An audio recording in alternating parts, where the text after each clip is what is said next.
guys, welcome to this episode of Teja Talk. Hari ni kita nak cakap pasal sexual harassment.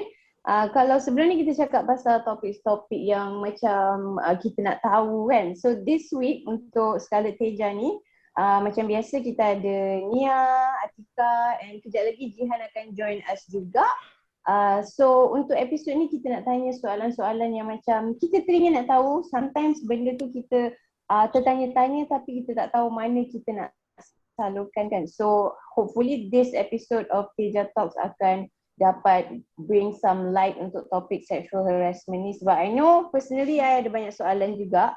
Hari tu kita discuss dengan Nia dan Atika, kita ada banyak soalan juga yang kita nak tanya. Tapi before that I guess kita bagi kepada kita punya guest untuk terangkan dulu kot apa yang kita perlu tahu, like the basics of sexual harassment and what are your rights kalau you berhadapan dengan situasi-situasi tertentu.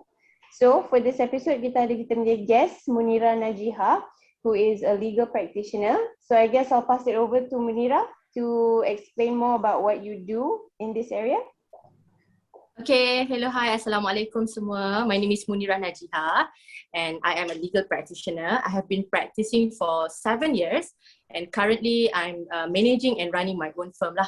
Okay, so thank you for Scarlet Teja for inviting me today.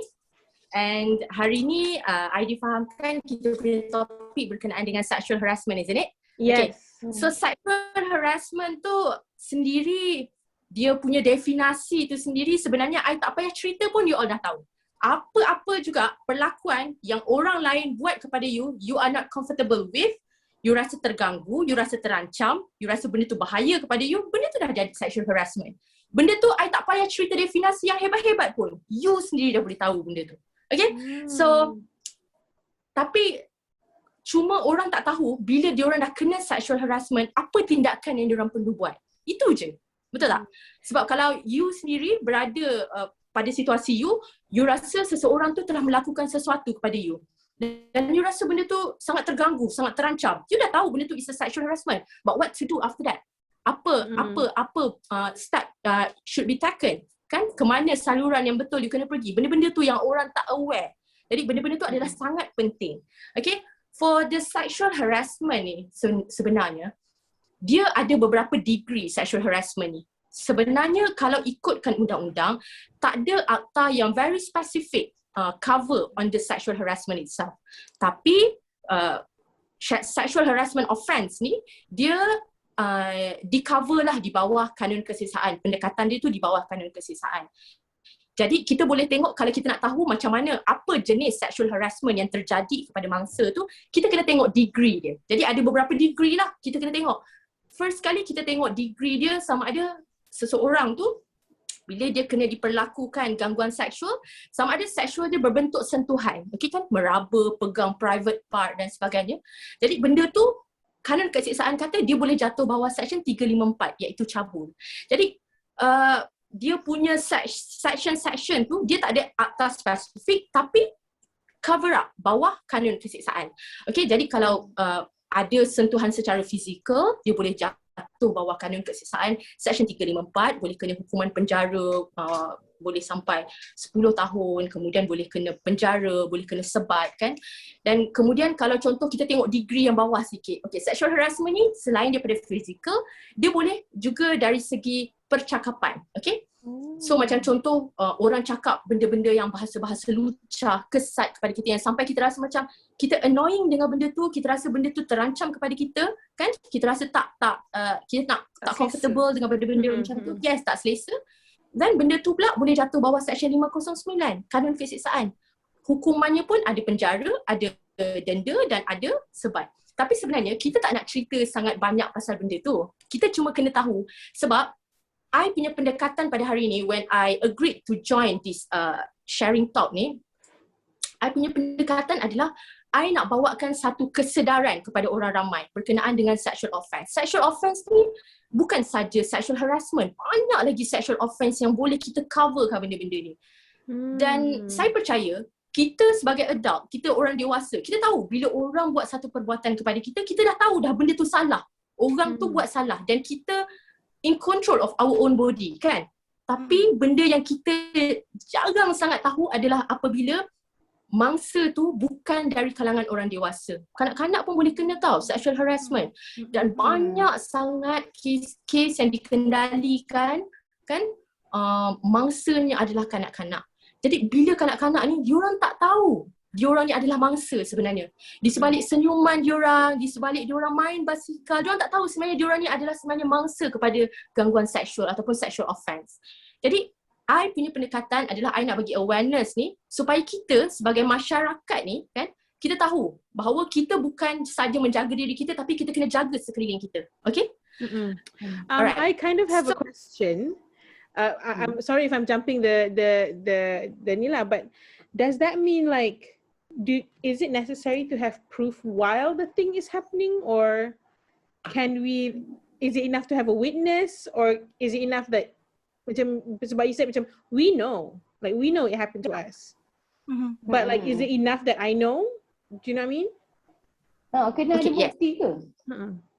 Okay, pembuktian untuk satu kesalahan jenayah amat sukar untuk dibuktikan dekat mahkamah sebab dia punya cara pembuktian tu adalah tak boleh ada keraguan munasabah sekalipun. Tapi ini benda yang sangat penting. Bila kita tahu kita ni adalah mangsa ataupun orang sekeliling kita adalah mangsa kepada gangguan seksual, benda pertama kita kena tahu adalah apa hak kita. Kita jangan fikir dulu, kalau kita pergi court berjaya ke kes ni, kalau kita pergi bawa kes ni dekat tempat yang sepatutnya, tarnish tak reputation kita, hilang tak air muka kita, macam mana emosi kita, macam mana perspektif orang sekeliling kita. Kita tak boleh fikir benda tu. Okay? Benda pertama kita kena berani untuk pertahankan hak kita. Okay, I bagi example lah. Kalau seseorang tu dia kena gangguan seksual, dia ada masa ke nak ambil handphone, record, buat bukti apa-apa semua tu? Kan? Secara logik tak ada. Benda-benda tu tak ada. Kan? Jadi bila kita bercakap dengan kawan kita, I rasa I dah kena sexual harassment lah sekarang orang ni dah buat macam ni. Oh, so you ada bukti tak? I tak ada bukti. So kalau you tak ada bukti, macam mana you nak cakap dekat polis? Orang akan cakap macam tu. So dia akan rasa, kalau I cakap I pergi buat aduan, adakah I rasa I ni sebagai penipu sebab I tak ada bukti untuk menyokong kata-kata I? Betul tak? Okay. Jadi bukan sekadar sexual harassment. Apa saja bentuk jenayah seksual yang terjadi kepada kita, apa segala bentuk penderaan, keganasan rumah tangga, apa-apalah kan yang terjadi kepada kita, pertama sekali stand for our right. Okay? So what we need to do? Buat je police report. Tapi sebenarnya ada step-step benda yang perlu kita buat. Nombor satu, bila benda-benda ni terjadi, okay, I bagi example. Sebenarnya sebelum kita touch on the sexual harassment tadi, sebab Atika dah jumping on the question, I kena ceritakan sikit berkenaan dengan offense lain yang kita akan cover up malam ni. Okay? Sexual harassment dia masuk dengan cabul, dengan bila kita utter benda-benda yang lucah untuk 509 dan sebagainya kan. Ada juga sexual offense yang lain yang kita tak aware, benda ni tak glamour, tapi sebenarnya benda ni terjadi di kalangan kita. Contoh, bila kita cakap pasal, macam I cakap tadi kan, sebab apa kita buat sharing ni? Sebab kita nak bagi awareness kepada masyarakat. Sebab kita orang dewasa, kita tahu kalau kita ni telah mendapat penderaan seksual, kita tahu. Tapi mangsa tak tahu. Dalam kanun keseksaan, Seksyen 376, dia kata, dia berbicara pasal akta rogol, okay, kesalahan rogol. Rogol ni, tapi saya lebih concern kepada rogol kepada kanak-kanak, iaitu bawah umur 16 tahun. Dia akan terus jadi statutory rape. Kadang-kadang budak-budak ni kan, ini my concern tau. Kadang-kadang budak-budak ni, diorang tak tahu pun dia ni adalah mangsa rogol. Sebab dia buat atas dasar suka sama suka. So dia tak tahu pun benda tu rogol. So kalau orang di sekeliling dia tak prevent dia, tak stopkan benda ni, dia akan jadi benda tu, buat je lah, teruskan buat. Dan bila dia teruskan buat, benda tu akan bagi efek, long term efek yang lagi teruk tau. Kan, betul tak? Dia boleh jadi addicted to sex. Dia boleh jadi benda-benda lain lagi kan. Dia boleh masuk kepada pelacuran. Bila dia dah addicted, dia dah boleh masuk pelacuran dan mungkin boleh terjebak dengan dadah, dah mengandung, buang anak. Benda-benda tu dah jadi beranak-ranak kan masalah dia. Jadi, contoh macam budak-budak, dia orang tak tahu. Dia orang ingat, boyfriend and girlfriend buat. So, okay lah kan. Jadi, as a mom, contoh bila kita tahu anak kita berlaku benda-benda macam tu, what should we do? Okay, Adakah kita terus nak mengamuk, pergi serang rumah boyfriend tu? Inilah benda-benda yang selalu silap. Okay, so first thing first, bila benda-benda ni terjadi, okay, kita kena relax, kena tenang. Okay, I tahu benda ni susah nak buat, tapi we have to be very relax, calm. Sebab apa? Sebab kita nak gather all the evidence. Benda pertama kita kena buat, kita jumpa mangsa, contoh macam benda tu kita tahu melalui dia punya handphone. Kita nampak handphone dia, apa dah jadi benda ni kan? So ataupun kita tengok daripada physical dia, tiba-tiba ada love bite dan sebagainya. Jadi ibu dia bertanya. Jadi pertama sekali kita bertanya, okay? Bertanya kepada mangsa. Sebab mangsa, dia orang nak sorok benda ni. Lagi-lagi kalau mangsa kanak-kanak, kalau I cerita lagi sedih. Okay? So contoh macam budak bawah 16 tahun. Jadi bila diorang kena benda macam ni, benda pertama kita tanya kepada dia, apa dah berlaku, apa yang terjadi. Mungkin sebagai ibu bapa kita boleh bertegas untuk mendapatkan information ni kan, tapi tegas kita tu mesti dapat information ni. Jadi bila kita dah dapat, kita akan tanya dekat mana buat, berapa kali dah buat, siapa lagi orang yang buat, apa yang you dah buat. Kita tanya, kita gather all this information. Kalau boleh you record segala apa yang dia cakap tu, supaya nanti bila sampai balai polis tak tukar pula statement kan. Bila you tanya, you cuba record, ambil record apa semua tu. So, bila dah cerita apa-apa semua tu, dia akan cerita, okay, saya pernah buat dekat bilik, bila you buat? Okay, I buat waktu ni, I buat waktu ni. Okay, macam mana? Siapa yang start the conversation? Oh, I start the conversation through WhatsApp. Okay, give me the phone. Ambil terus phone dia. Jangan bagi phone kepada dia. Okay, ambil terus phone dia supaya kita boleh buka phone dia, supaya dia tak delete all the evidence, kan? So, kita boleh ambil phone dia, and then kalau dia kata, saya buat dekat dalam bilik. Okay, bila diorang having a sex, kita kena very transparent dengan dia. Okay, bagaimana air mani tu dibuang. Okay, air mani tu dibuang, kita buang kat luar, kita buang kena kepada katil. Okay, itu dah jadi tempat jenayah dia. Okay, dah jadi tempat jenayah dia. Nanti forensik akan datang, ambil barang-barang tu dia begini. So, do we need a video? No, kita tak perlukan video pun. Dalam undang-undang, dalam akta keterangan, kita ada satu term circumstantial evidence tau. Circumstantial evidence ni apa-apa evidence di sekeliling kita boleh disatukan untuk menjadi satu fakta yang boleh kita buktikan dekat mahkamah. We don't need, sebab orang-orang macam ni, contoh kalau orang kena rogol, kita sempat ambil phone record, tak sempat tu. Yes, sempat. that's what Dia I'm orang wondering. budak-budak ni gede, dia orang tak akan record benda ni. So all the circumstantial evidence ni will help tau. So jangan risau nak bawa kes tu pergi mahkamah. Sebab tak cakap, selagi mana you tahu you ada hak, you bawa je kes tu dekat mahkamah. Pegawai polis, pihak berkuasa kita kat Malaysia ni kan, diorang adalah satu pasukan yang serba boleh. Diorang dah terlatih, pakar dalam benda tu. So diorang ada all the pasukan forensik, pegawai penyiasat, semua diorang akan datang ambil air mani, ambil katil yang ada air mani tu untuk dihantar ke kimia, tengok siapa punya DNA yang kena, kan, benda-benda macam gitu. Sama juga macam budak ni. So budak ni, benda pertama sekali macam saya cakap tadi, gather all the evidence daripada dia, dapatkan maklumat. Kemudian pergi ke balai polis, buat laporan polis. Okay? Bila buat laporan polis, pegawai penyiasat yang ambil kes tu akan teruskan siasatan dia. Jadi bila dia ambil kes tu, dia dah buat penyiasatan, kan, budak tu akan dihantar pergi hospital. Jadi pegawai penyiasat akan bawa dia, iring dia pergi hospital, dan dia akan check lah sama ada koyakan ke, macam mana berapa degree koyakan dia, semua tu akan tengok supaya koyakan tu, I banyak handle kes-kes criminal rape kan, dia akan tengok koyakan tu dah berapa lama. Doktor boleh explain tau benda-benda ni, koyakan tu koyakan baru ke, koyakan lama, berapa degree, berapa dalam, semua tu dia boleh cerita. Contoh kalau macam budak ni kata, oh memang terjadinya persetubuhan tu tapi tak ada koyakan, so tak adalah benda tu, betul tak? Ataupun mungkin dia memang tak memasukkan zakar di dalam kemaluan perempuan tu, mungkin dia buat benda lain, kan?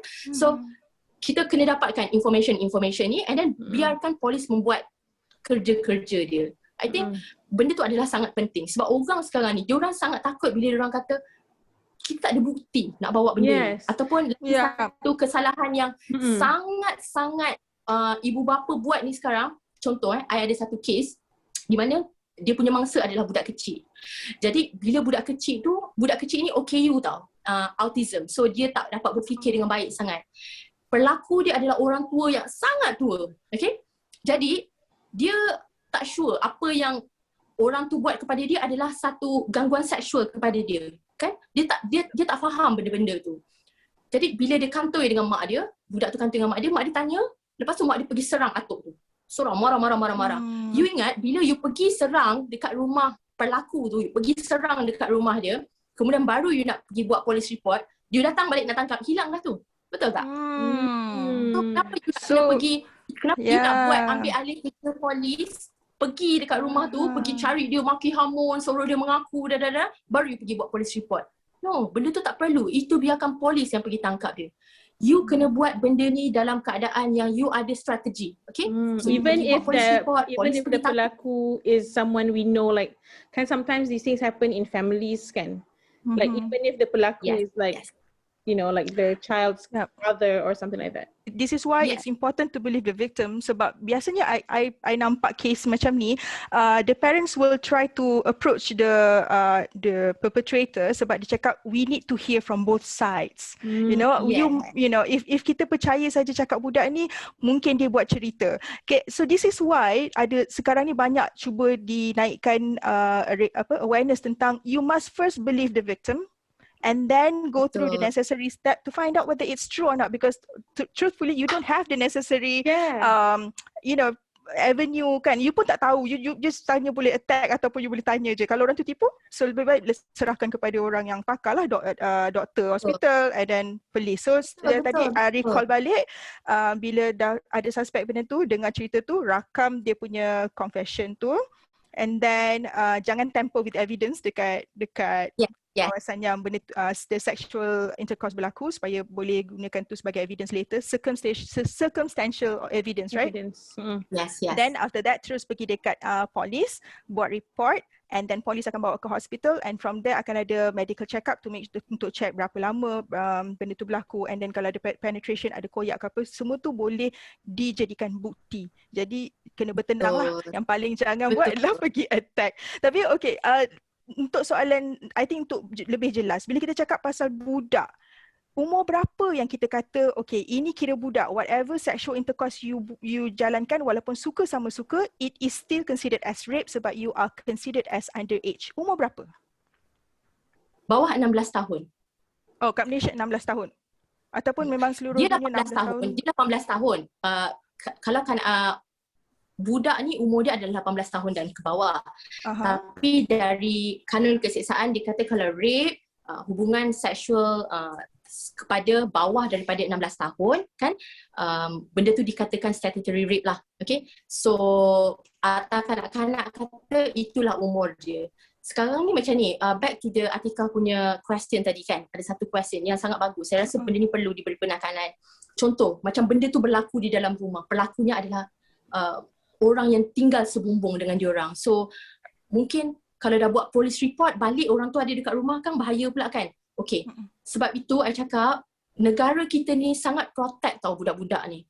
So kalau dia merasakan budak-budak ni perlu dilindungi, Jabatan Kebajikan Masyarakat akan dapatkan satu perintah mahkamah untuk melindungi budak-budak ni sementara kes ni dijalankan. Diorang akan dapatkan all this perintah tau. Jadi you don't have to worry about that. Jangan orang rasa macam kalau dah buat nanti kita report ayah dia, nanti ayah dia balik habis kita kena bunuh apa semua. Tak, jangan. Benda yang paling kita kena buang jauh-jauh adalah ketakutan. Kita kena stand for our right. Jadi polis akan automatically alert Jabatan Kebajikan ke, atau kita sendiri kena pergi report? Tak, dia yang akan buat semua benda tu. Oh, okay. All the procedure, kita cuma perlu buat police report, bagi kerjasama kepada polis dan sebagainya. Itu je. So bila dia protect tu, dia akan remove the budak from the place ke? Macam mana? Yes. Dia akan dilindungi di bawah Jabatan Kebajikan Masyarakat lah. Jadi Jabatan Kebajikan Masyarakat akan tempatkan dia di suatu tempat untuk dilindungi bagi sementara lah. Usually like when do we need to get legal help in this kind of like situation? Because usually like macam kalau bercerita dengan kawan kan, selalu macam fikir, yeah, we want this is wrong, we should do a police report. But then the question is always, I don't have money for legal help.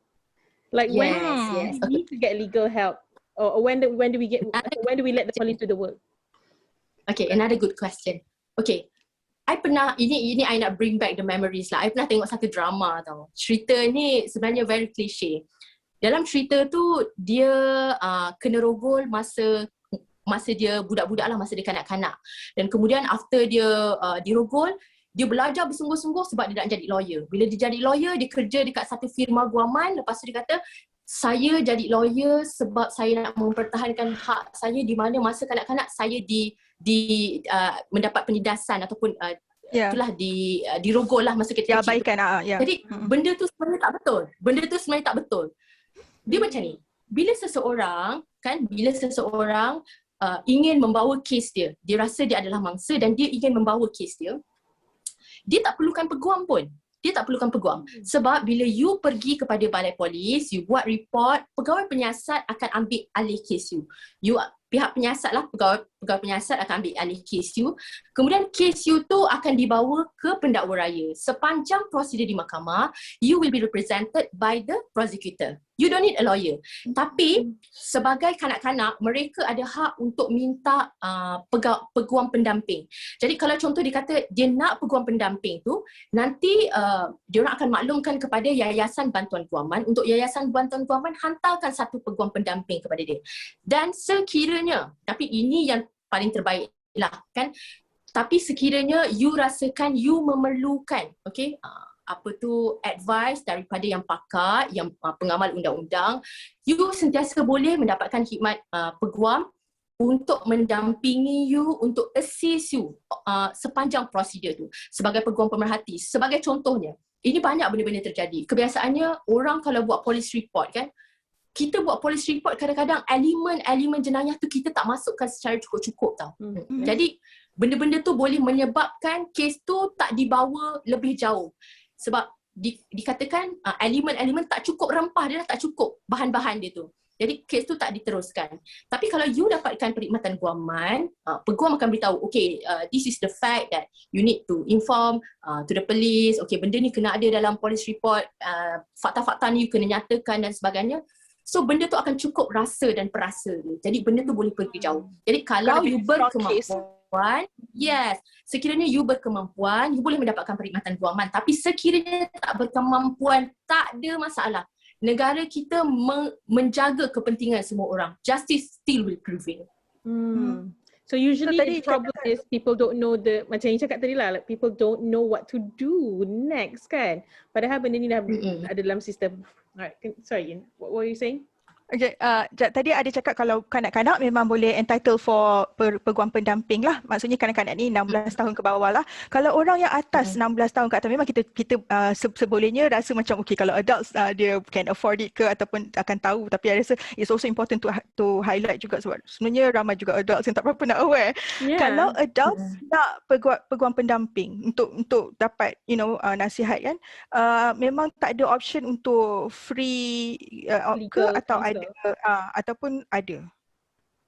Macam I cakap tadi, mendapatkan perkhidmatan guaman tu bukanlah satu requirement untuk you meneruskan kes you untuk satu kes jenayah.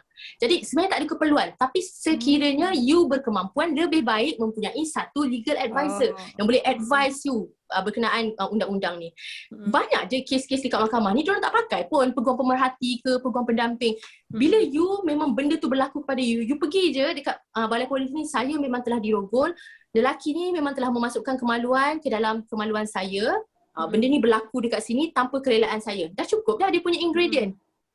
Apa lagi yang dia punya language dia memang kena jelas language dia. Ini masalahnya adalah apabila seseorang, contoh orang dewasa lah, dia pergi, dia kata sebenarnya memula saya masa dia nak buat hubungan seks dengan saya. Dia dah cakap dah. So itu tunjukkan apa? Itu you bagi kebenaran tu, you dah consent pada perlakuan tu kan. Jadi benda-benda ni lah, sekiranya you memang tak consent, you jangan cakap you macam itu. Sebab kadang-kadang orang ni dia bagi satu consent tu disebabkan under pressure ataupun dia memang telah diugut. Kalau you tak bagi, kalau you tak buat benda ni, I bunuh you. Ataupun I bunuh ibu bapa you. Ataupun you tak dapat kerja ni. Itulah menyebabkan dia orang bagi consent. Tapi dia tak nyatakan benda tu kepada polis. Dia cuma cakap, saya memula dah consent. Tapi lepas tu saya rasa macam benda ni tak betul lah. Jadi saya tak nak teruskan dengan benda ni. Tapi kita dah buat dah hubungan seks tu. Tapi dia tak cerita. Sebenarnya she was consented disebabkan adanya pressure kepada dia.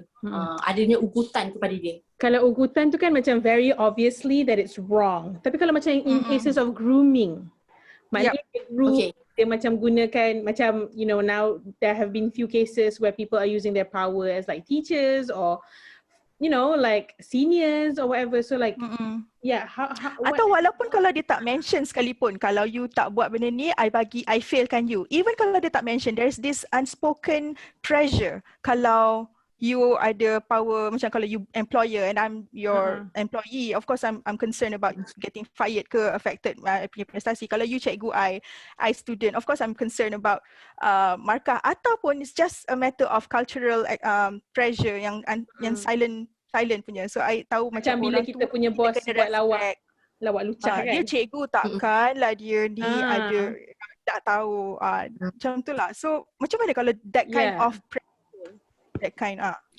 Okay, I believe mana-mana profession pun kita sebenarnya ada etika dalam kita punya profession kan, sebagai lecturer ke, sebagai teacher ke, kita ada etika. Jadi sekiranya perlakuan kita tu melanggar etika, benda tu adalah salah, benda yang salah kan.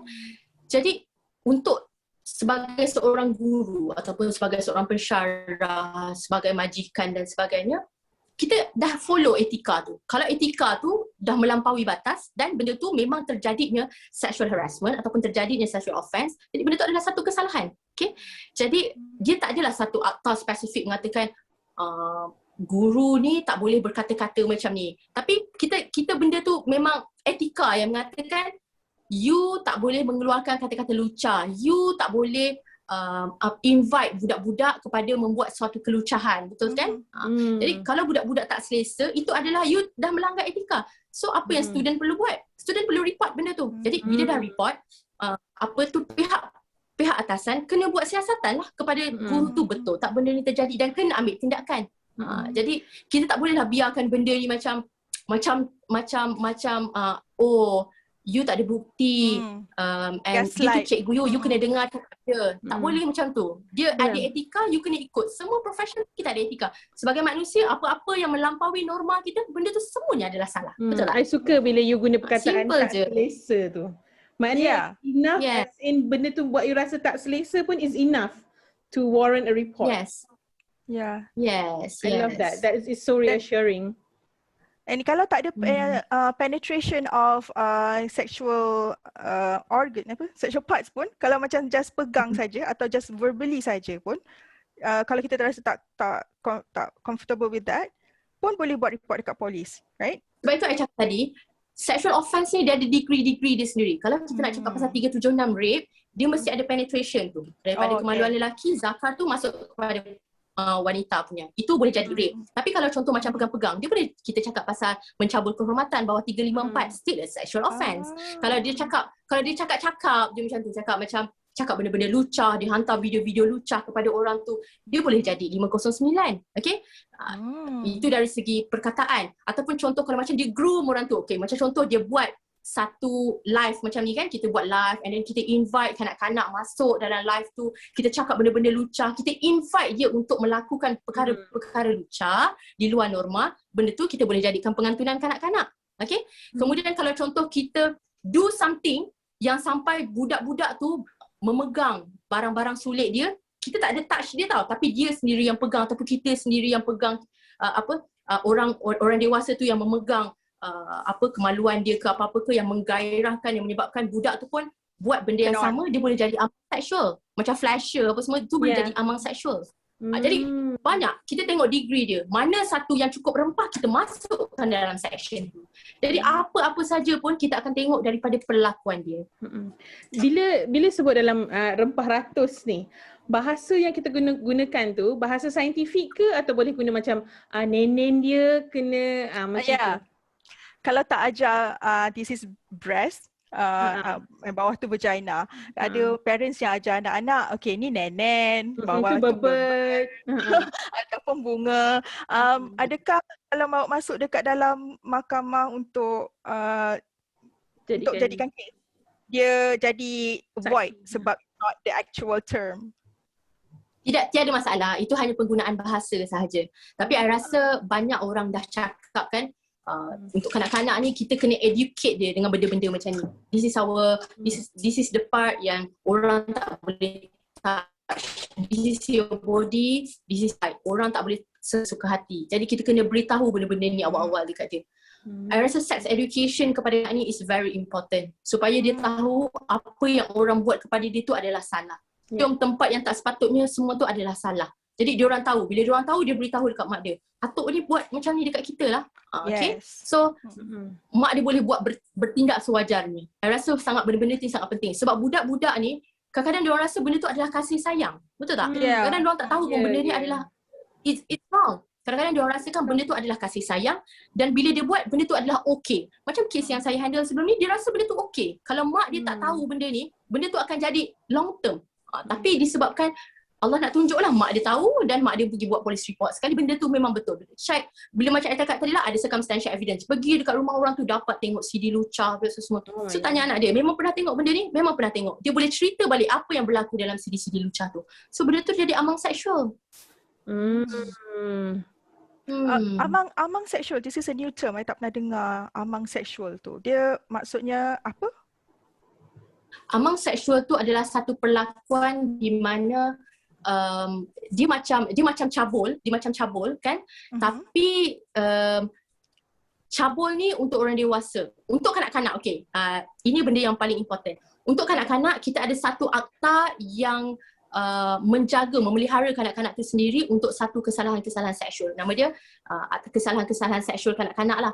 Jadi amang seksual ni dia macam cabul. Okey, tapi dia bukan rape lah. Kalau rape dia memang totally terus masuk bawah rape 376. Tapi kalau amang seksual ni sebab untuk orang dewasa di bawah cabul, dia punya punishment is lesser than amang seksual yang berada di dalam kesalahan-kesalahan seksual kanak-kanak. Jadi untuk budak-budak benda tu amat dititik beratkan dan dia ada satu akta spesifik yang govern diorang ni sendiri. Anything that leads. Amang seksual tu macam flasher semua tu. Tu amang seksual lah. So it's bigger than like just touch. Yes. Grooming semua tu lah kan masuk. Grooming tu semualah kan. Grooming is different. Grooming is pengantunan kanak-kanak. Pengantunan kanak-kanak ni you groom dia untuk dia nak membuat kelucahan tu. Pengantunan. Pengantunan kanak-kanak. Okay. Yeah. Okay. It's all like, this is what interests me when it comes to like legal matters, the language used to. Sebab I rasa macam sometimes it seems like macam the discussion bila kita cakap macam bila kita bincang kat kedai kopi ataupun what you said lah Munirah before, what's on TV, nampak benda tu macam chill je, macam benda ni tak diambil titik beratkan pun, padahal it's written already in our constitution that these are all wrong. We should not be allowing space for people to do this. Tak adalah macam alah abang tu nak salam je kan, we shouldn't be talking about stuff like that. Dia punya prinsip senang je. Tubuh you adalah hak you. Apa-apa yang you tidak selesa berkenaan tubuh you, pertahankan dia. You tak selesa orang tengok you macam meliar sangat mata dia, you cakap dengan orang tu, jangan pandang I meliar. This is my body. You shouldn't. Kalau you get catcalled, I love that. Dekat on the street kan, kita perempuan, I'm sure we can all relate. Kalau kita berada di public and then ada lelaki yang macam piwit and then macam mantap lah body dia, like what can you do? Itu gangguan seksual lah tu. Itu gangguan seksual. Lepas tu sekarang orang juga turut menyalahkan wanita kan. Ada juga orang yang menyalahkan wanita. Dia kata, itulah siapa suruh pakai seksi apa semua. Perlakuan jenayah tu tidak dilakukan oleh orang yang berpakaian seksi tu, tapi perlakuan jenayah tu dilakukan oleh pelaku itu sendiri. Kalau perlakuan jenayah tu kita tak kontrol dia tau, dia sendiri yang melakukan jenayah tu kepada kita. Jadi ini tubuh kita, ini hak kita. Jadi dia tu sendiri kena kontrol dia. Dalam Islam pun dia kata lower your gaze. Betul kan? Jadi bila dah nampak orang macam tu, kenapa you nak kena meliar? Kenapa you nak kena cakap benda-benda yang lucah kepada mereka, membuat perbuatan-perbuatan lucah kepada mereka? You nak salahkan perempuan tu? Tak boleh. Sebab kalau kita tengok pemangsa-pemangsa daripada kes-kes seksual ni sendiri pun, dia bukannya hanya tertumpu kepada orang yang berbikini, orang yang pakai ketat-ketat. Tak. Orang yang bertudung, kanak-kanak, kadang-kadang OKU yang tak ada kaki pun, itu pun boleh kena. Diorang ni di mana saja diorang boleh tempiaskan nafsu diorang buat je.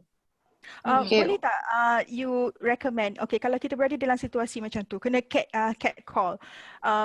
I think macam kita rasa tak selamat untuk attack balik because they could also do something to us. So, apakah jenis evidence yang kita boleh bawa untuk pergi ke balai polis kalau it gets very teruk lah, macam kalau kita selalu jalan yang sama and asyik kena cat call like that. And kita dah rasa macam, oh my god, like mungkin dia akan aim kita, and obviously I want to make sure that I get a restraining order ke apa ke, something like that. Can you walk us through the process, the steps? Okay, so contohnya bila you telah membuat satu police report kan, you kata, oh dia ni memang selalu buat gangguan seksual kepada you dan you rasa tak selamat dengan benda tu, you buat police report. Okay, bila you buat police report dan kes you akan dibawa ke mahkamah, mahkamah sendiri akan bagi satu arahan. Sekiranya nak dibebaskan ataupun masa jaminan tu, dia akan beritahu you tak boleh mendekati orang ni. Sekiranya dia melanggar arahan mahkamah tu, dia dah contempt of court, dia telah melanggar perintah mahkamah. Jadi dia boleh terus kena ambil lah dengan mahkamah. Dan sekiranya, contohlah, ini kalau dari segi undang-undang civil lah, sekiranya you rasa you tak nak orang tu terus mengganggu hidup you, you pun boleh buat apa-apa prosedur civil yang lain, which is I rasa tiada keperluan sekiranya you boleh mendapatkan perlindungan daripada undang-undang jenayah sendiri. Jadi bila kita kena cat call, terus pergi ke balai polis, cakap je? Ke kena ambil gambar dia ke? Macam mana? Depends on you. Sekiranya you merasakan dengan evidence tu lagi boleh strongkan case you boleh buat benda tu. Tapi kalau contoh memang tak ada evidence tu, sebab setiap kali nak lalu takkanlah you nak kena record and everything kan. Tapi kalau orang yang betul-betul dia nak mempertahankan hak dia akan buat apa saja cara kan, letaklah kamera hide kat sini sana kan untuk dapatkan all the evidence ke apa benda ke. Tapi kalau contoh you tak ada benda ni, macam I cakap tadi, stand for your right, just pergi buat police report, dapatkan hak you. Inilah benda yang, sebab inilah stigma masyarakat yang orang sangat takut. Dia takut nak ke depan sebab dia rasakan dia tak ada bukti. Macam I cakap tadi, you have all the circumstantial evidence kan. Polis boleh tanya, bila pendakwa raya nanti dia boleh tanya juga, dia kata setiap kali perempuan ni lalu, pukul berapa dia lalu situ? Pukul 8. Setiap kali pukul 8, kenapa you ada dekat situ? Kan kita boleh nampak apa tujuan dia berada dekat situ. Dia nak kacau orang tu kan. So berapa kerap kena kacau, siapa witness yang nampak setiap kali berada di situ. Polis bukannya akan dapatkan keterangan dia daripada dia seorang. Polis akan pergi ke tempat kejadian, tengok contohnya kat situ ada kedai makan, tanya, betul tak kat kedai makan ni selalu tak nampak dia ni dekat sini? Betul, dia memang selalu ada dekat situ, dia memang tunggu Nia ni lalu. Dia akan cakap benda-benda macam tu. So all the circumstantial evidence, witness statement daripada orang-orang di sekeliling dia akan membantu kepada kekuatan kes tu sendiri.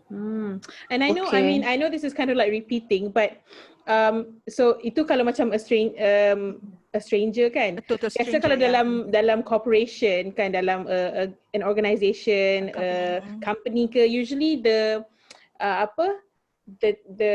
norm is pergi kat HR, complain pasal orang tu. Is it okay to go straight to the police? Because kadang-kadang what happens is when things go into HR, it just becomes like, so someone said they had a problem with you, and then it becomes like internal.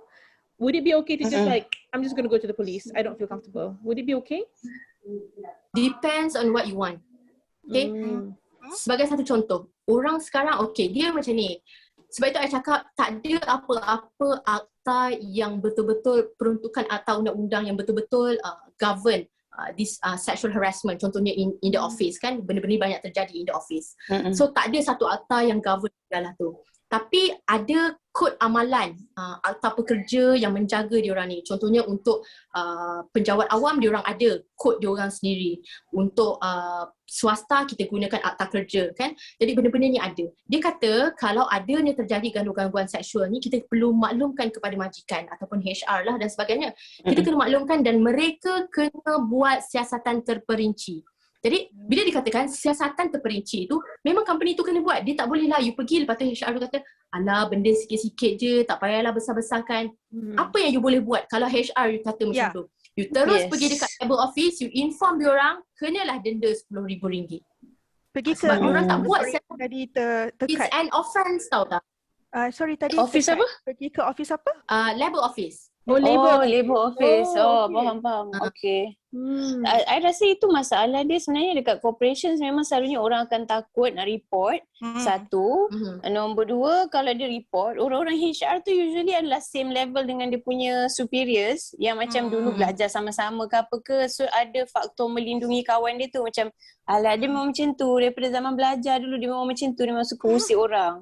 And then number three adalah sejauh mana kita boleh categorizekan benda tu sebagai sexual harassment. Macam contohnya, I tahu I pernah nampak sendirilah dia kacau orang lain, tapi dia gunakan perkataan-perkataan yang kalau I tak selesa. Tapi yang budak ni layan je. So dia akan cakap benda yang macam, awak ni adik ni macam selera lah abang tengok, nak tak jadi abang punya nombor 2. Dia cakap benda macam tu yang for me, kalau I akan terus macam, abang boleh tak I tak selesa benda-benda macam ni kan. Tapi yang budak ni layan. So itu macam masalah dalam office saya rasa. Satu, kita macam takut dengan bos kita. Nombor 2, kalau kita report pun kita takut it won't go anywhere. So apa you punya advice untuk orang-orang yang berhadapan dengan situasi tu yang macam maybe dia yang kena buang kerja later? Macam I cakap lah, akta kerja dia dah kata dah, sekiranya dia buat satu aduan kepada pihak atasan dan pihak atasan wajib dia kena buat siasatan, domestic inquiry kena buat yang sepatutnya, penyelidikan siasatan secara terperinci. Sekiranya dia tak buat benda tu, dia kata alah benda ni simple lah, kita tutup mata lah, saya tepi semua tu, macam saya cakap lah, you terus pergi buat aduan. Dan bila dibuat aduan ni, kenalah diorang ni. Jadi labor office boleh arahkan untuk mereka ni buat siasatan semula. Dan sekiranya you rasa, macam saya cakap tadi, sekiranya you rasa pergi inform kepada orang atasan tu tak memberi apa-apa efek kepada you, go to the police. Kan? Dapatkan hak.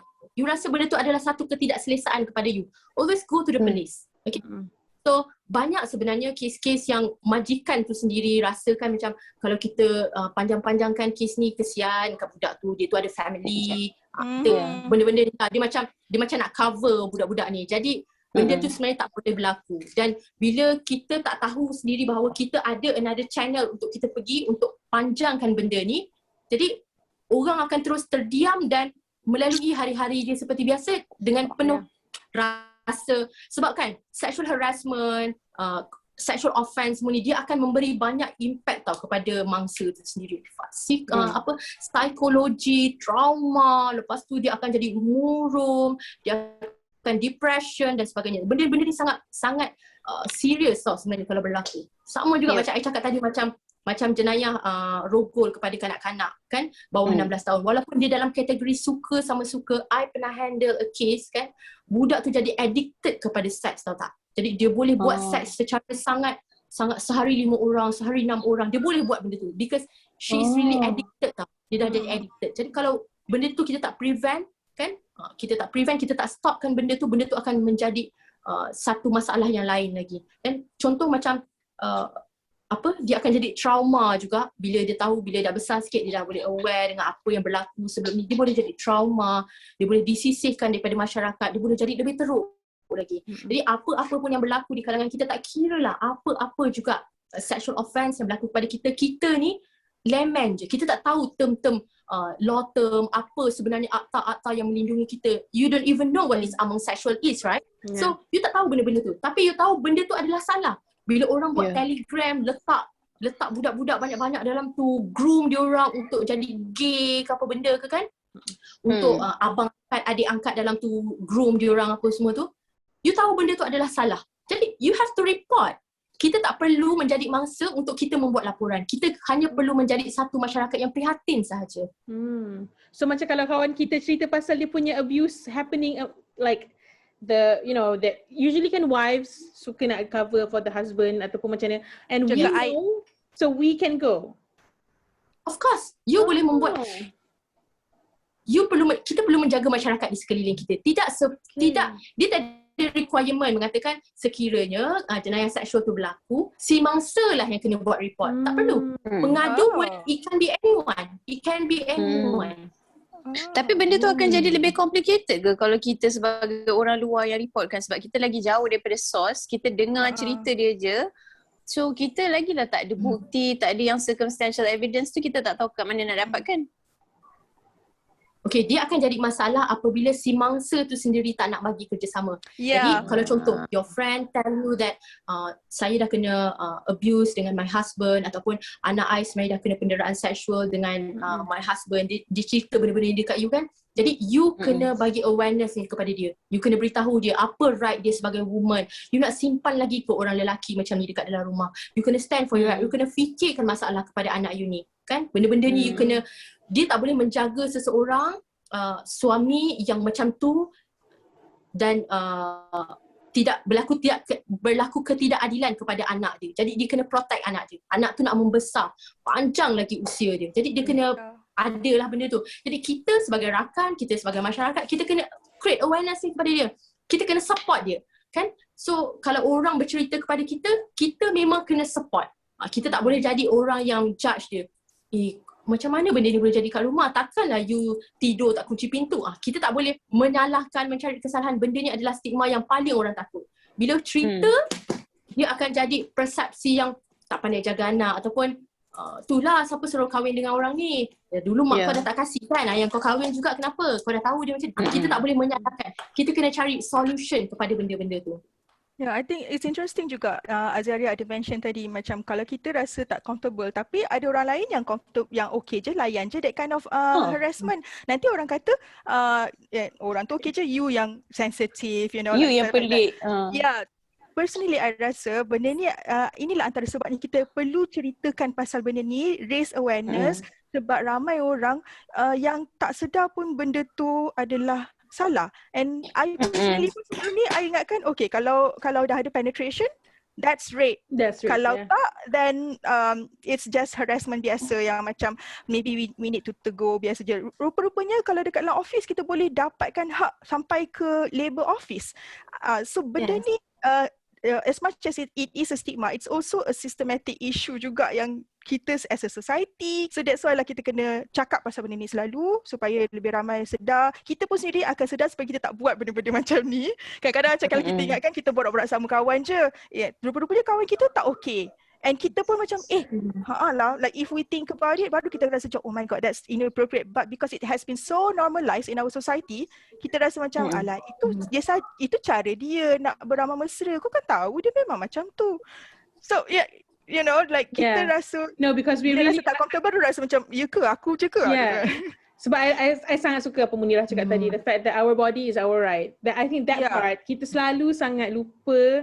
That means even if it at the moment you tak suka someone said something, macam contohnya you katalah tadi Azhar dia kan selera, that's already out. You're out.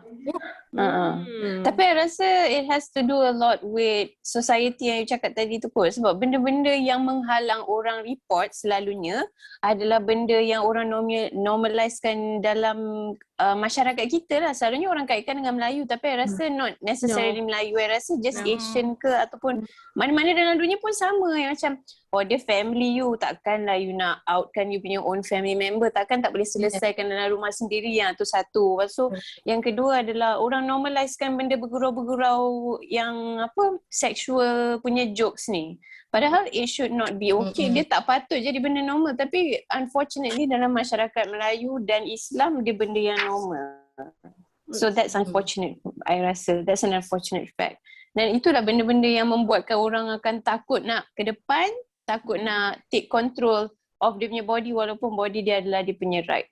Betul. Betul. Kan? So true. Dia adalah benda yang orang paling takut adalah kita rasa mangsa-mangsa ni lah. Dia takut persepsi kepada masyarakat. Ada ibu bapa bila benda ni terjadi kepada anak dia orang rasa kalau dia besarkan hal ni, habislah satu kampung tahu. Habislah masa depan anak dia.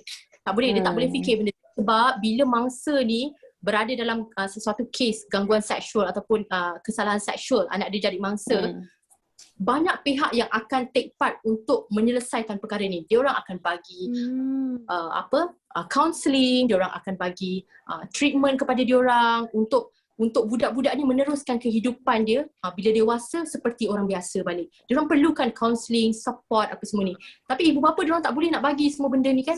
Jadi sangat menduka cita lah kalau ibu bapa tu sendiri tak nak protect dia punya anak sendiri. I macam nak raiskan lah kepada parents kat luar sana yang sama juga macam I, yang we are also learning this, like kita pun nak jadi better. I think what we need to remember adalah kalau orang lain tak ada kesedaran ni lagi, and mungkin orang lain menyalahkan kita, orang lain rasa okay je, kita tak rasa okay, it's okay. Remember macam Munirah kata, know our rights and stand for it, and kita akan sama-sama jadi macam jadikan society ni lebih better kot. Kalau selagi kita takut dengan majority, selagi itulah kita akan teruskan cycle ni. I think this is time lah for us to not be selfish ataupun narcissistic parents. Bila parents apa-apa berlaku, dia fikir pada perasaan dia dulu. Oh my god, anak aku ni memalukan aku. Oh, anak aku disappointkan aku. Ya Allah, apa orang kata tentang aku? Nanti mesti orang kata family aku tak dijaga anak, sebab itulah anak macam ni. Aku banyak orang dosa. Orang takut yang pasal bad mother tu, orang selalu cakap bad mother. Orang kata dulu aku banyak dosa, sebab aku berdosa lah anak aku dapat dia punya karma. So all these things, kalau you start thinking about, okay, benda ni berlaku pada anak you, tapi you fikirkan apa perasaan you, you are being selfish, you are being narcissistic. Apa yang sepatutnya adalah you biarlah apa orang nak cakap, yang penting ini hak you, hak anak you, and sebagai mak yang bertanggungjawab, you kena, dan bapa yang if you're watching, kita sama-sama kena stand for the rights. Tak kisahlah. Ada orang macam kita orang ni yang akan sama dengan you, it's okay. Kalau ada orang yang akan victim blame, that's fine. Biarkan dia orang, pastikan kita teruskan dengan hak kita, dan bukannya kita salah pun. No, that's the funny thing. No, that's the funny thing. The fact that telling the truth is considered wrong. Yeah. That's, to me, is so funny. The fact that I can say what I don't, when I'm not comfortable, is considered wrong. I rasa itu memang sangat masalah. Setting boundaries. Saya dan tak nak kita pula dipersalahkan. Kenapa you pakai macam ni? Kenapa you berjalan kat situ? Kan kita pula dipersalahkan. Kenapa you koyak? Orang lain okey. Orang lain okey je, kenapa you koyak? Kita cakap, we are in control of our own body tau. Jadi apa yang kita rasa, ini tubuh kita in control. Okay? Jadi kalau kita rasa benda tu tak selesa, kita tak selesa dengan perkataan, perbuatan orang lain, kita ada hak kepada tubuh kita. Sebenarnya bila isu ni dibincangkan dalam keadaan sekarang ni, sangat sesuai masa dia. Sebab apa tahu? Sebenarnya banyak kes-kes sekarang ni. Kita sekarang dalam situasi lockdown kan? Okay. Jadi benda ni memang sangat perlu dibincangkan. Sebab apa? Macam I cakap banyak kali I pesan tadi, kita nak jadi masyarakat yang prihatin. I nak bagi kesedaran je kepada orang ramai. Sebab apa tahu benda-benda ni? Bila kita lockdown, kita kena faham setiap bumbung dia punya isi dalam tu tak sama. Kita mungkin duduk dalam satu keluarga harmoni. Suami yang baik, ayah yang soleh, anak yang okey, kan? Tapi kita kena fikir juga bumbung lain yang isi dalamnya dah habis, dah rosak. Ada penagih dadah dalam tu, ada bekas banduan, ada pula anak kecil kan. Sekarang pula lockdown kan, bila penagih dadah tu tak boleh nak dapatkan barang, lepaskan kepada anak, lepaskan kepada isteri apa yang jadi dekat isi kandungan dalam dia tu. Orang pula tak keluar rumah kan. Jadi kita sebagai masyarakat, kita bukan nak jadi busybody tau, tapi kita sendiri sebagai orang yang ada fikiran matang, kita boleh fikir benda-benda ni. Kalau kita tengok neighbor kita kena tengok neighbor kita ni. Are you okay? Semuanya okey kat dalam. Kalau kita dengar benda-benda yang macam pelik sangat kan, kita tahu macam mana keadaan isi kandungan dalam rumah tu apa semua. Jadi jenguk-jenguklah orang di sekeliling kita. Kita tak boleh kontrol kita punya rumah dia. Kita kena tengok juga masyarakat di sekeliling kita. Sebab kita tak tahu di sebalik bumbung tu sebenarnya apa yang ada di dalam ni. Sebab kita tak boleh expect semua keluarga harmoni. Setiap keluarga ada cerita di masing-masing. Just kind of a little bit off tangent, and because you mentioned that now we're in lockdown, a lot of, so the situation of touching mungkin tak berlaku. Tapi what about nudes? Because sometimes kids are getting to know the bodies and they're sharing pictures of themselves online and stuff like that kan. So macam like what is your suggestion for parents, and then also like young people are with the phone when it comes to taking pictures of their body and stuff like that? Sebab itulah macam I cakap tadi, sex education is very important. Kita kena beritahu anak kita, didik anak kita daripada kecil-kecil ni part mana yang kita tak boleh tunjuk kepada orang, apa benda yang salah kepada apa perlakuan yang salah yang dia tak boleh sangat tunjuk atau buat kepada orang. Okay, jadi sex education is very important. Kita kena beritahu anak-anak kita pasal benda ni. And I think as a parent, kita pun kita kena in control juga kita punya anak-anak ni. Kita tak boleh biarkan anak-anak kita ni terlalu lose touch dengan kita kan. Contoh macam phone, okay. Kita dah tahu dia dengan phone ada. As a parent, you tak curious ke apa yang anak you tengok? Dengan siapa anak you berkawan? Kita bukan nak jadi parent yang terlalu mengongkong tau. Tapi at least kita tahu dengan siapa dia berkawan, dengan siapa dia berkomunikasi, pukul berapa anak-anak ni sepatutnya tidur, pukul berapa anak-anak ni sepatutnya bermain, dengan siapa dia sepatutnya bercakap kan. Jadi benda-benda ni kita kena control lah. Anak kita, cara kita. Kalau you rasa you are okay, anak-anak you memang orang yang baik kan, you memang percaya dekat anak-anak you, buatlah. Tapi apa efek dia selepas tu? Jadi kita sebagai parent, kita kena take part lah benda ni. Ini adalah amanah kepada kita. Kita kena jagalah. Betul kan? So, benda-benda macam ni lah. I rasa as a parent, kita sendiri kena tahu macam mana kita nak jaga anak-anak kita. Sebab itu macam baru-baru ni yang dia go live pukul 1.45 malam kan, kena sex grooming kan kat media sosial. Kita nak salahkan siapa dia tu? Macam mana, tapi kita pun macam I cakap tadi lah, kita tak boleh salahkan mangsa, kita tak boleh salahkan keluarga mangsa. Tapi kita kena salahkan si pelakunya. Kenapa si pelaku tu buka satu channel untuk invite orang. Jadi dia lah ada orang yang disalahkan. Tapi kita macam mana kita nak mencegah benda-benda tu, kita kena, as a parent, kita kena tahu pukul berapa anak-anak kita tidur, pukul berapa anak-anak kita pegang handphone. Tapi benda-benda ni kita hanya boleh merancang, betul kan? Budak-budak zaman sekarang ni dia orang licik. Okay? Pukul 1.45 malam, orang semua marah. Mana mak dia ni, mana parents dia apa semua. Tapi pukul 1 lebih, mak dia mesti dah confirm dah tidur. Mungkin handphone tu dah simpan dekat mana-mana, anak dia licik pergi ambil kan. Jadi kita nak salahkan siapa? Budak-budak ni tak faham apa yang dia buat kan. Tapi orang yang invite kepada kelucahan, unsur-unsur seks apa semua ni, siapa yang invite? Si pelaku tu. Jadi kita nak salahkan siapa? Si pelaku tu lah. Siapa suruh dia buka channel-channel macam tu? Dia invite orang. Itulah kita panggil pengantunan kanak-kanak, sex grooming. Macam sama juga kita buat satu Telegram group untuk budak-budak masuk dalam tu. Kita nak salahkan siapa? Kita nak salahkan mak-mak orang ni sebab belikan handphone ke? Tak, kita tak salahkan mak-mak tu. Kita salahkan orang yang create the group. Kan? Orang yang pun pelaku tu yang salah. Betul. There's no reason kita nak cakap kenapa pelaku tu buat macam tu. Kan orang akan cakap dia buat macam tu, alah kenalah faham, dia daripada generasi tu tak ada kesedaran. No, if you dah salah, you salah lah. Dan dia adult. And dia adult. So dia patut bertanggungjawab kepada apa yang dia buat lah. Betul. Lagipun memang boleh, untuk parents boleh je apply parental control punya app semua dekat phone semua, tapi semua tu kita boleh buat untuk protect ourselves and our kids. But at the end of the day, if any jenayah berlaku, tak ada isu kenapa nak rationalize kan kenapa lah orang buat tu. Kita kena empathize dekat orang yang buat salah. If dah buat salah, mengaku, terima hukuman, kemudian mungkin dia boleh belajarlah daripada pengalaman. Bila kita kerap menyalahkan parents ataupun mangsa, itulah menyebabkan diorang ni tak nak ke depan. Sebab diorang takut orang akan salahkan. Kesian tu anak I tau. Macam kan? Itulah menyebabkan orang takut. Jadi kita tak boleh salahkan mangsa dan dia punya family. Kita kena salahkan si pelaku tu. Dia yang membuat jenayah tu, bukan kita yang buat jenayah tu. I love And that. the term is jenayah, okay? Jenayah. I love that. Put the blame where it belongs. It's not the mom, it's not the dad. It's the perpetrator lah. Memang namanya penjenayah. Orang yang membuat jenayah. Jenayah kan? Betul lah. I guna tadi perkataan tu. Kenapa you guys gelak? Salah. I rasa macam a lot of people seem to think itulah macam the use of language jugalah. Guna perkataan macam nakal, biasa, gurau. Padahal no. Ini memang jenayah. Tak ada melain dah. Dia memang jenayah. Yeah. Wow, I'm learning so many things. Kan? Sebenarnya kesedaran sekarang ni kita tak rasa benda ni penting tau. Tapi sebenarnya benda ni adalah sangat penting. Bila I handle kes-kes jenayah seksual ni, kebanyakan mangsa ni diorang tak tahu pun diorang ni adalah mangsa. Diorang akan pergi court dengan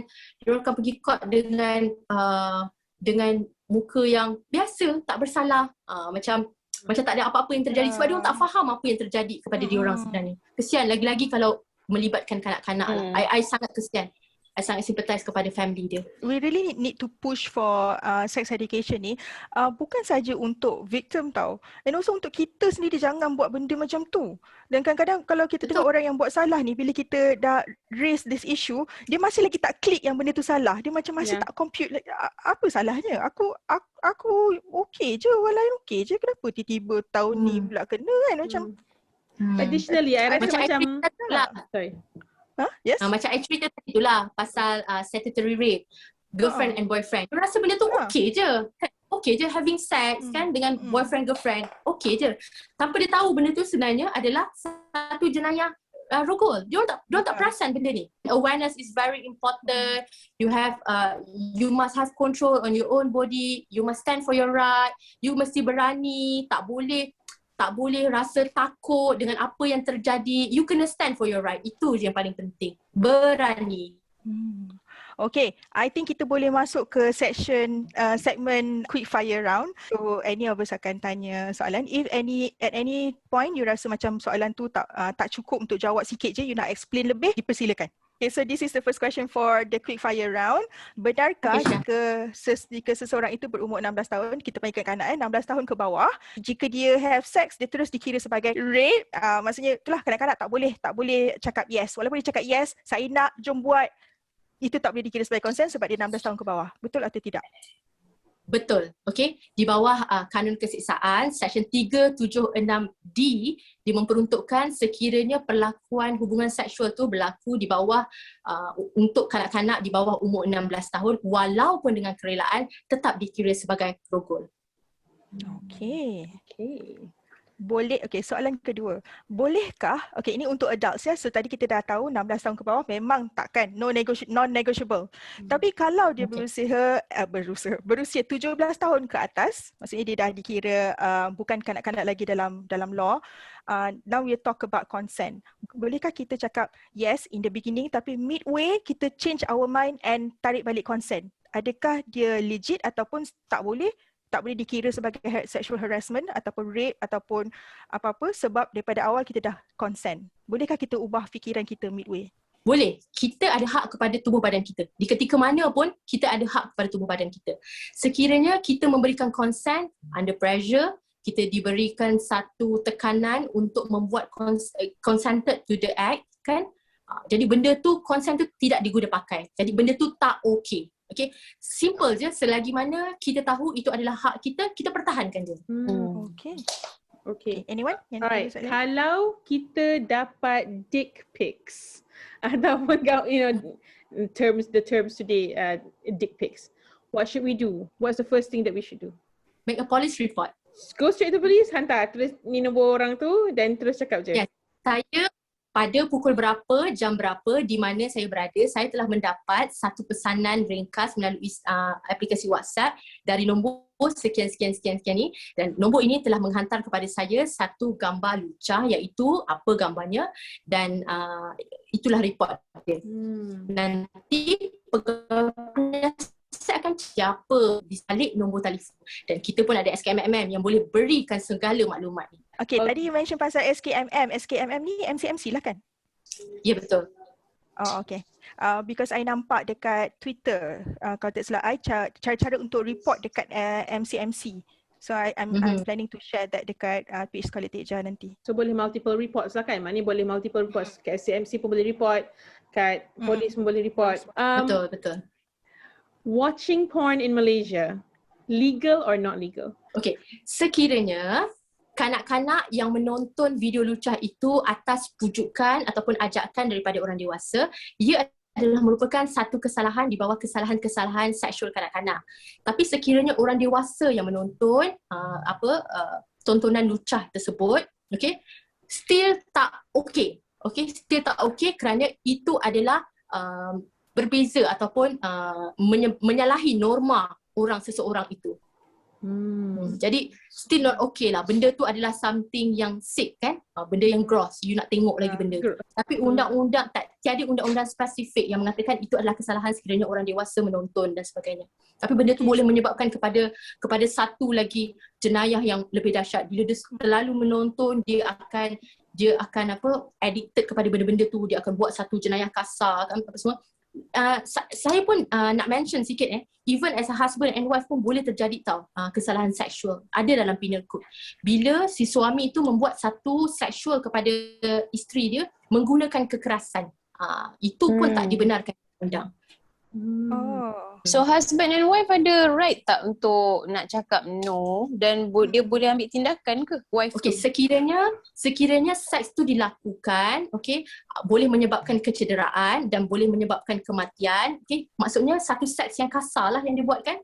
Itu adalah satu kesalahan daripada undang-undang. Buat police report dan tegakkan hak you. Kadang-kadang wife ni takut nak dapatkan tuntutan ke apa benda kan. Tapi you boleh dapatkan hak you. Macam saya cakap tadi, prosedur dia will be the same. Dia akan pergi kepada balai polis akan bawa dia kepada hospital akan check betul tak wujudnya kecederaan daripada paksaan kepada seksual tu. Jadi benda tu still jenayah. Not okay. Kalau ada paksaan keras, jika kalau dia have sex secara biasa je, dia tak ada kekerasan, tapi pada waktu tu the wife tu tak mahu sebenarnya sebab mungkin dia tengah macam depressed ke, macam mungkin ada masalah situasi kondisi mental yang sebenarnya kalau boleh dia tak nak have sex pada waktu tu sebab dia terlampau depressed atau terlampau like mentally drained or penat physically, tapi husband nak juga and they have sex tapi dia tak ada kekerasan, tapi still sebenarnya wife tu tak nak bagi consent tapi terpaksa. Boleh ke wife report di mana? Dalam kanun keseksaan, sebab undang-undang ni is very general tau. Macam mana you nak argue you punya case apa semua tu tertakluk pada peguam tu sendiri kan. Jadi dalam undang-undang tu dia cuma cakap sekiranya perlakuan seks tu dilakukan antara husband and wife dengan menggunakan kekerasan dan menyebabkan kecederaan yang boleh menyebabkan kecederaan ataupun kematian, benda tu adalah satu kesalahan jenayah. Sekiranya si mangsa merasakan, isteri tu merasakan apa yang husband dia buat tu adalah sesuatu kekerasan kepada dia dan menyebabkan kecederaan kepada dia, dan pergi je buat police report. Kalau dia rasa dia nak stand for the right, nak pergi buat police report, pergi buat police report. Revenge porn. Adakah revenge porn tu boleh disabitkan kesalahan? Betul. Revenge porn ni adalah satu kesalahan di bawah kanun keseksaan juga. Okey. Sekiranya video itu disebarkan dengan tujuan untuk menjatuhkan maruah si mangsa, jadi benda tu adalah satu kesalahan undang-undang. Saya ada kes macam ni. Okay, girlfriend and boyfriend having sex, kemudian dia buat recording, kemudian bila dia orang berpisah, dia ugut menggunakan benda tu. Itu adalah salah satu ugutan jenayah. Bila dia sebarkan benda tu, dia telah menjatuhkan maruah budak perempuan tu kan. Jadi benda tu adalah satu kesalahan di bawah kanun keseksaan. Jadi sebab itu saya cakap tadi, jangan risau dengan apa yang telah berlaku. Kita fikirkan yang masa depan tu, betul kan? Jadi contohnya kita telah membuat kesalahan di masa lalu dan kita tahu, okay, benda tu dah berlaku, biarkan berlaku. You just need to tell the boyfriend, jangan sebarkan, delete and everything. Sekiranya dia buat, dia melanggar batasan dia dan melangkaui daripada kebenaran you, jadi benda tu adalah satu kesalahan. Maksudnya kita boleh report kalau dia release, sebarkan. Kalau dia tak sebarkan, diugut pun boleh buat report juga. Kan? Betul, itu adalah ugutan jenayah. Sebenarnya banyak juga hak kita terjaga kan. Sebab I selalu macam bayangkan benda ni berlaku dekat US je macam. I mean, I selalu rasa macam dekat Malaysia ni macam kita punya hak selamat. Itulah macam daripada kita kecil tau. Macam when I was going at schools ataupun when I first started working, some of the male colleagues kadang-kadang duduk rapat-rapat, duduk sebelah I had to like be mean. Baru dia orang macam ke belakang. Patutnya I boleh je lagi polis kan. Tapi I'm always like told macam benda ni nanti tak jadi apa-apa sangat. Like it's not going to be a big deal pun. Polis takkan layan sangat pun. Orang pun akan cakap dekat kita macam, yes, alah, takkan ke mana-mana lah you buat police report. Tak siapa akan layan report you. Jadi benda-benda ni lah yang menyebabkan orang stop tau daripada ke depan. Jadi benda-benda ni lah yang kita kena create awareness untuk orang rasa hak dia pertahankan. Apa yang ditakutkan kan? Tak rugi apa pun. Betul. Okay, soalan lagi. Kalaulah you di Rogol, tempat pertama yang harus you pergi adalah balai polis dan terus laporkan tanpa cuci apa-apa dekat kawasan vagina yang ada penetration tu, ataupun sepatutnya you pergi balik dan cari parents you. Which one patut you buat dulu? Bergantung kepada situasi mangsa tu sendiri. Sekiranya mangsa tu boleh mendapatkan terus pergi ke balai polis adalah lebih baik. Dia boleh terus bawa dengan all the evidence sekali kan.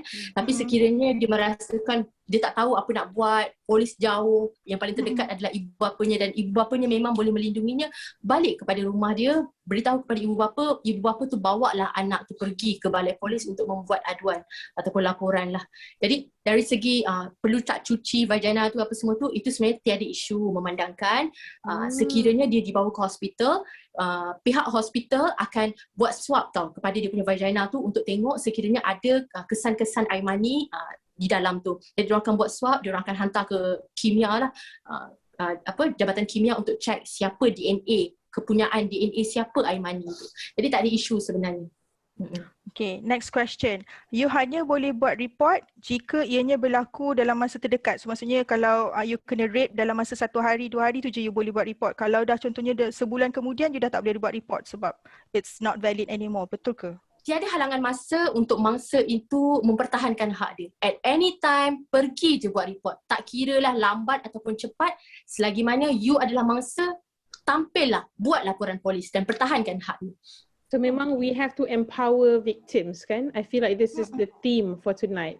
Like empower yourself and know your rights and empower victims. Maknanya if we know someone who is a victim, empower them to report and to make sure they feel safe. Kita kena bagi mereka support lah, kan? Orang-orang macam ni, keluarga, orang-orang terdekat, masyarakat, kita kena bagi support orang-orang macam ni. Kita tak boleh, bila benda ni terjadi, stigma kita hanya perlu menyalahkan je. Tak pandai jaga anak, berpakaian seksi, inilah bagi sangat kebebasan kepada anak-anak. Kita tak boleh salahkan, dalam keadaan tu kita tak boleh salahkan. Tapi kita kena support dia untuk dia buat sesuatu untuk mempertahankan hak dia. Itulah benda yang paling penting kita kena buat sekarang. Kita kena create the positivity lah. Kita tak boleh terlalu negatif kepada orang di sekeliling kita. Dan saya juga nak highlight yang the fact that all this information sepanjang malam ni dia apply kepada lelaki juga. Yes. Sebab victims bukan hanya perempuan, ada juga lelaki yang jadi victim. It could be, and the perpetrator bukan sahaja lelaki, perpetrator ada juga perempuan. Your body is your right. Whenever you feel uncomfortable pun you dah boleh report. Betul lagi kalau memang actual rape and penetration berlaku, obviously you boleh pergi. Dan kita juga nak cuba buang toxic masculinity punya mentality. No one is automatically good because they're a mother, a teacher, a woman, a father, a brother, an imam, a religious leader. It doesn't make them automatically good. They are all capable of doing harm and hurt, kan? And just because you are what people term as orang yang bahaya doesn't mean you can't also be harmed. Kan? If you're a tall guy, you're a buff guy, you're a sportswoman, it doesn't mean that you cannot be harmed. You can also be harmed. You can also be hurt. And you can also be raped and sexually harassed. Ini jenayah, nak ulang balik. Ini jenayah. And then macam tadi Atika ada mention, masa dia kerja ada lelaki duduk rapat-rapat dengan dia and dia rasa uncomfortable. I just want to reassure you guys, even if you adalah perempuan dan ada perempuan lain yang duduk rapat-rapat dengan you and you sebenarnya can feel like, okay, this is getting sexual, walaupun dia adalah same sex, ia tetap something yang you boleh report. Betul tak Munirah? Betul. Dapat stamp of approval from our legal practitioner. That's why you're here. Because I mean, we have our concerns, but when it comes from facts, you're bringing facts to the table. It makes the case stronger and it feels much more safer lah. Macam you cakap kat I ni kan, I macam rasa, oh okay, I can do this. Like I can, you know, there are measures put in place. You are protected. Betul. You rasa macam-macam hak sebenarnya melindungi you, betul kan? Jadi I hope that apa perkongsian kita pada hari ini orang boleh digest tau, dan orang boleh memberi kesedaran, boleh memberi manfaat kepada orang, banyak orang. Dan kita kena peka dengan sekeliling kita dengan apa saja yang terjadi. Dan benda yang paling I pertahankan adalah stand for your right. Jangan takut dengan stigma masyarakat, jangan takut untuk mempertahankan hak anda. Tubuh anda, hak anda. Jadi pertahankan je. Itulah benda yang paling penting sekali. Ada lagi satu soalan. You ada mention jika kesalahan seksual ni berlaku dalam company you ataupun your institution, you boleh pergi ke HR, and then kalau HR tak jalankan tak layan sangat, you boleh pergi ke labour office. Macam mana pula dengan contohnya student? student melalui masalah yang sama and report kepada universiti ataupun sekolah, kemudian pihak pengurusan universiti atau sekolah tak mengambil steps yang sepatutnya untuk investigate and macam kena dismiss je, apakah the next step untuk diorang, untuk students? The next step adalah membuat laporan polis lah. Biar polis menjalankan siasatan dan meneruskan dengan tindakan sepatutnya. Kita tak boleh biarkan institusi ataupun apa-apa company ke apa benda ke kan untuk mereka menyimpan orang-orang macam ni, untuk mempertahankan, untuk melindungi orang-orang macam ni. Tak boleh. Okay? So sekiranya dia telah melakukan kesalahan, dia perlu menjalani hukuman yang sepatutnya. Okay, jadi sebagai institution, sebagai sekolah dan sebagainya, saya percaya semua kerjaya kita mempunyai etika dalam kita punya profession. Jadi ikutlah etika tu, jangan membuat sesuatu yang menyalahi norma kebiasaannya. Jadi apa yang menyalahi norma kebiasaannya tu adalah salah satu bentuk kesalahan. Okay. Biasa kita dengar kalau salah satu case tu tengah dalam investigation, we should not talk about the case. We should not reveal the maksudnya tak boleh kacau dengan investigation. Jadinya adakah ini apply kepada sharing evidence di social media? Adakah itu satu kesalahan? Okay, this is a very important question. Kebanyakan orang zaman sekarang ni apa-apa pun dia nak cerita dekat social media kan. Jadi bila dia cerita dekat social media, dia boleh menyebabkan gangguan kepada penyiasatan. Dia boleh tamper the evidence, dia boleh membuat gangguan kepada penyiasatan.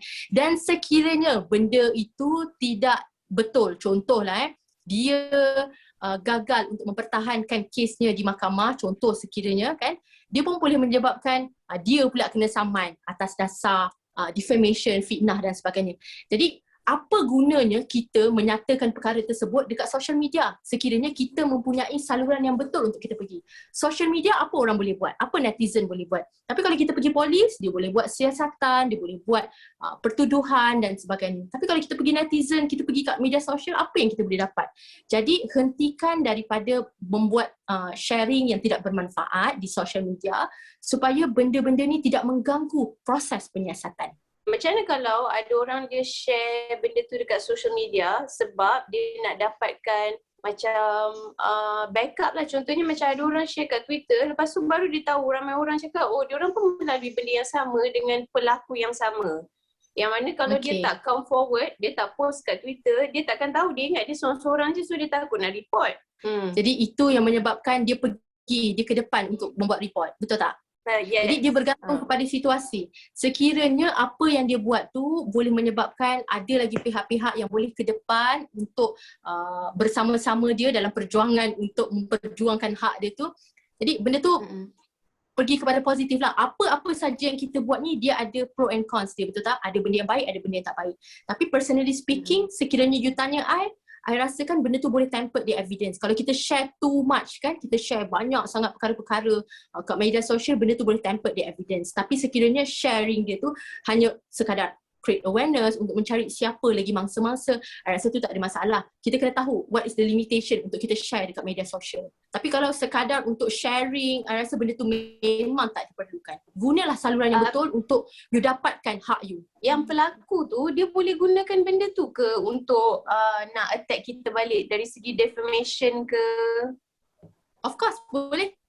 Dia boleh gunakan semua benda tu. Sebab itu, I cakap, we have to very, very careful dengan apa yang tindakan yang kita buat kan. Sekiranya kes you tu memang gagal dibuktikan di mahkamah, si pelaku tu boleh katakan, ini adalah fitnah, you dah sebarkan cerita pasal I. Tapi apa kalau, apa yang akan terjadi kalau benda tu benda perlakuan seksual, jenayah seksual tu telah terjadi, tapi dia tak pernah share dekat mana-mana dan kemudian dia kalah pada kes dia. Tak ada apa-apa efek kepada dia sebab dia tak pernah ceritakan keburukan tu kepada orang lain. Jadi saya rasa lebih baik disimpan daripada diceritakan kepada orang. Ada benda kita kena tahu limitation kita. Ada benda kita boleh cerita, ada benda kita kena simpan. Jadi terpulang kepada kita macam mana kita nak bawa diri kita. Sebagai mangsa ni pun saya rasa banyak benda yang kita kena beritahu kepada mereka juga. Okay. Untuk kanak-kanak, sepanjang investigation ni berjalan, dia boleh dapatkan perlindungan daripada Jabatan Kebajikan Masyarakat. Bagaimana pula dengan student ataupun pekerja yang semasa dalam investigation ni berlaku, ada tak badan-badan yang boleh protect them daripada contohnya dibuang kerja ataupun student dikenakan gagalkan ke, atau ada tak protection macam tu sepanjang investigation ni berlaku? Okay, apabila penyiasatan dilakukan, mangsa ni dia memang ada hak ke atas dia untuk dilindungi dan dipertahankan. Kenapa pula dia orang yang menjadi mangsa kepada satu jenayah seksual tu, dia pula yang dijatuhkan hukuman ataupun tindakan? Sekiranya seseorang tu, contohlah di dalam satu company, dia telah membuat satu laporan, aduan kepada satu jenayah seksual. Secara tiba-tiba dia punya majikan rasakan apa yang dia buat ni melampau sebab telah menjatuhkan reputasi syarikat, dia terus buang kerja orang tu. Itu boleh dikategorikan sebagai unlawful dismissal, kan? Jadi bila dah kena unlawful dismissal tu, pergi kepada saluran yang betul, mahkamah perusahaan, untuk dapatkan balik pampasan daripada termination, unlawful termination tu. Bila dah kena unlawful termination, you can be either dapat pampasan ganti rugi keuangan ataupun you boleh reinstate balik jawatan you untuk kekal di dalam syarikat tersebut. Kalau untuk student pun, saya rasa benda yang sama. Dia sentiasa dilindungi.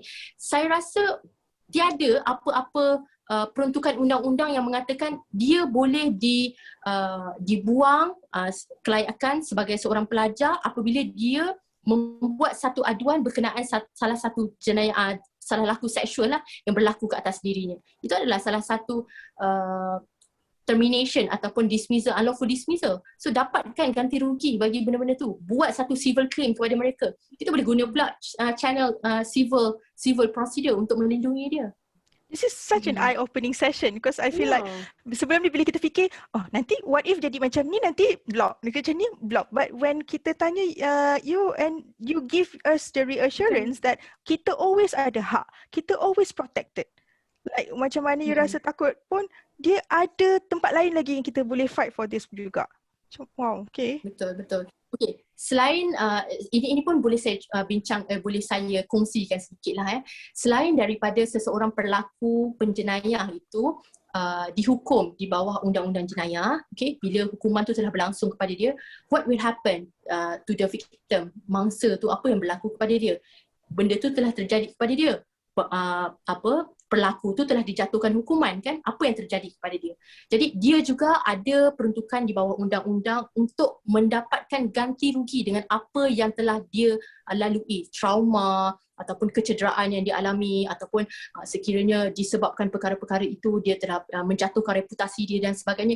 Dia boleh menggunakan channel civil procedure untuk membuat civil claim kepada si pelaku ini. Jadi dia dapatlah sedikit pampasan untuk sebagai orang kata ganti rugi kepada apa yang telah dia alami tu.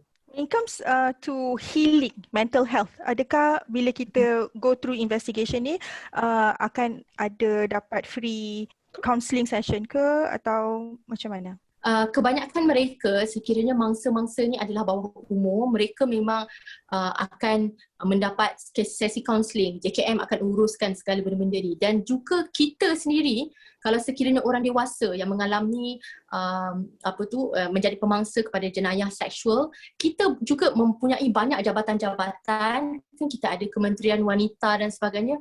Mereka ni banyak inisiatif untuk membantu golongan-golongan yang menjadi mangsa kepada penderaan seksual, kena sexual abuse, abuse rumah tangga ke apa benda ke, kan. Semua benda tu diorang ada channel-channel and inisiatif-inisiatif dia yang boleh digunakan sebagai support system lah untuk meneruskan kelangsungan hidup dia. Jadi yang penting pergi balai polis dan dari situ dia akan bawa ke channel yang sepatutnya, iaitu kalau nak double confirm pasal kes tu dia akan pergi ke hospital and then nanti akan bagi support untuk perlindungan victim and then all the other resources tu. The first step pergi ke balai polis dulu. Kan? Betul. Any balai polis ataupun kena pergi yang main saja ke atau any balai polis? Dia boleh pergi di mana saja balai polis.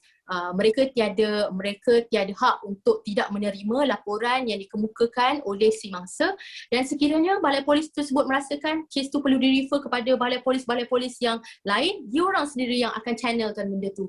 Diorang akan assist untuk bawa kepada tempat lain. Tapi diorang memang tak ada hak, pihak polis tiada hak untuk menafikan apa-apa laporan ataupun aduan yang dibuat oleh mangsa ataupun pengadu.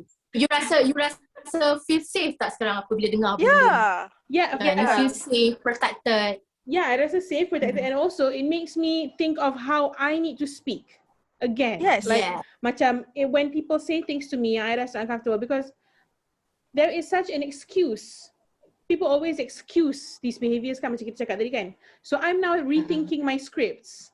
So kalau macam contohnya orang tu cakap, kalau sebelum ni orang cakap benda-benda macam tu, kat I akan macam, kau ni pandai je buat lawak, selalu buat lawak macam ni. Tu je. That's always my script. So now my script is, I'm trying to rethink. I do not like that. Do not do that. This is my body. You have no right to do that. So I'm like, okay, I have to change my script now. Because memang ada law. It's embedded dalam constitution. So macam, rasa selamat lah. Betul lah you cakap, memang rasa selamat. Bila kita memberikan terlalu banyak peluang kepada pelaku untuk melakukan sesuatu yang menyalahi undang-undang kepada kita, benda tu akan membuka kepada jenayah yang lebih besar. Kalau kita kata no, please say no. Kita kena mempertahankan hak kita. Kalau kita rasa tak selesa, kita katakan, saya tak suka awak cakap benda-benda ni kepada saya tak selesa, hentikan. Kalau tak, saya akan buat laporan seterusnya. You kena stand for your right. You shouldn't allow them to harass you lah, kan? Yeah.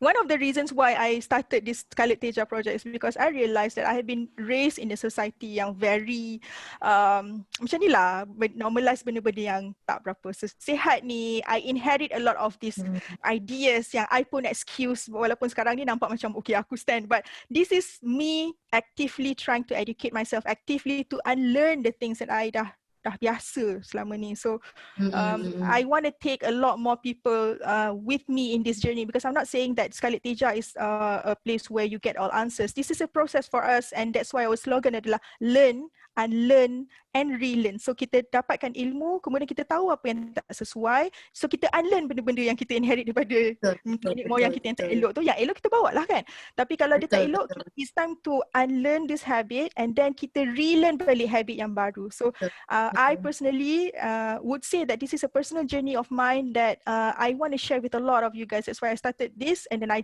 jemput orang-orang yang I'm sure will also believe in this journey, macam Atika, Zaria, and then Jihan. Unfortunately, she cannot join us tonight, but this is our journey as well, and kita orang jemput orang yang memang ahlinya, iaitu contohnya malam ni Munirah, last time kita ada doktor yang betul-betul pakar kesihatan wanita, supaya kita dapat maklumat yang kredibel. Sebab bila bertanya ni, kalau orang yang tak sepatutnya pun bahaya juga. Kita makin sesat jadinya kan.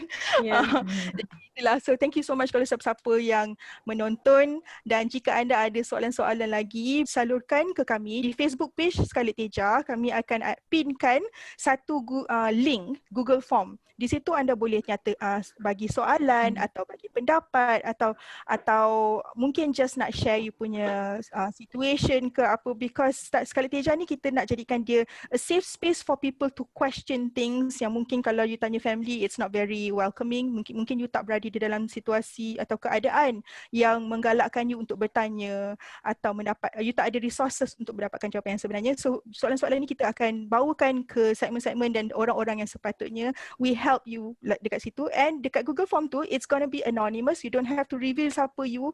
So kita orang pun tak perlu tahu siapa you.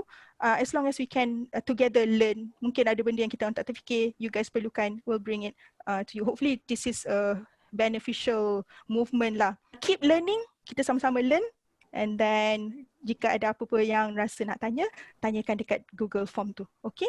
So before kita end, ada kata-kata terakhir daripada Munirah. Mungkin ada benda yang you nak ingatkan. Kalau ada satu benda lah yang everyone yang tengah menonton ni untuk pay attention and bring back, sebab hari ni I'm sure dia macam very berat dan macam banyak benda nak kena proses. Macam Atika cakap tadi, I have to process all this. This is very, very heavy.